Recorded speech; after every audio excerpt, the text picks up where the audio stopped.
और असम में आज प्रधानमंत्री मोदी की रैली, तो राहुल के असम दौरे की भी पूरी योजना बन चुकी है। हिमंता ने क्यों कहा कि असम में सिर्फ विकास से नहीं जीत सकते चुनाव, और तमिलनाडु में कैसे एक के बाद एक पकड़ा गया चुनावी गिफ्ट्स का जखीरा।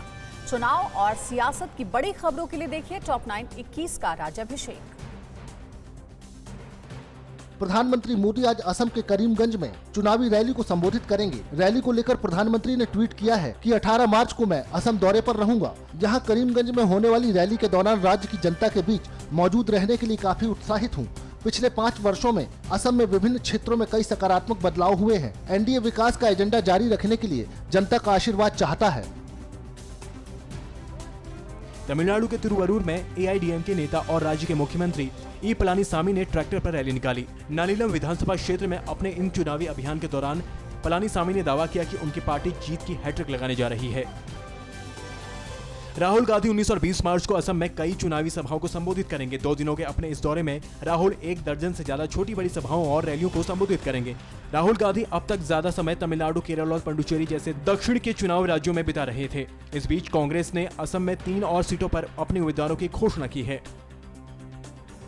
तमिलनाडु के तिरुमंगलम में छापे के दौरान 300 कंप्यूटर डेस्कटॉप और 300 साड़ियां बरामद की गयी। ये बरामदगी इलेक्शन फ्लाइंग स्क्वाड के छापे के दौरान हुई।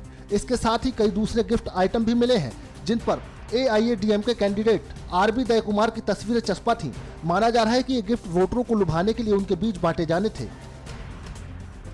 तमिलनाडु में 9 पुलिस अफसरों का चुनाव आयोग ने तबादला कर दिया है। इन पुलिस अफसरों को डीजीपी कार्यालय से अटैच किया गया है। ट्रांसफर किए गए अधिकारी एसीपी और डीएसपी रैंक के हैं। साउथ जोन के आईजी एस मुरुगन को हटाकर चुनाव से जुड़े कामों से अलग कर दिया गया है।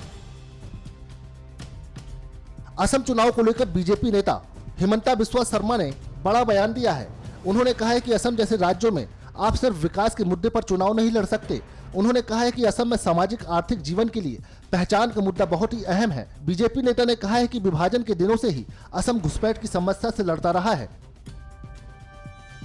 यूपी के सीएम योगी आदित्यनाथ ने असम में कांग्रेस के सहयोगी एआईयूडीएफ पर करारा हमला बोला है। पार्टी के लिए प्रचार करते हुए योगी ने असम में घुसपैठियों को बसाने के लिए कांग्रेस की सरकारों को जिम्मेदार ठहराया। असम को राष्ट्रवाद के नायक शंकरदेव की धरती बताते हुए यूपी के सीएम ने कहा है कि उन्हीं के कारण ये भूमि बच पाई है, वरना कांग्रेस के षड्यंत्रों से यहाँ घुसपैठियों का कब्जा हो जाता।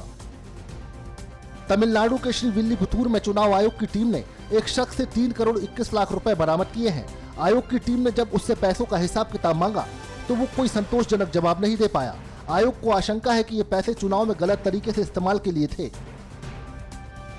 मोहाली में सीएम अमरिंदर सिंह और नवजोत सिंह सिद्धू की मुलाकात हुई। माना जा रहा है कि आने वाले समय में सिद्धू को डिप्टी सीएम की कुर्सी मिल सकती है। पंजाब में अगले साल होने वाले चुनाव को देखते हुए कांग्रेस मतभेदों को भुलाकर अपनी स्थिति मजबूत करने में जुट गई है। कहा जा रहा है कि मुलाकात उसी कोशिश के तहत हुई है। परवाह देश की, सोमवार से शुक्रवार रात 10 बजे TV9 भारतवर्ष पर।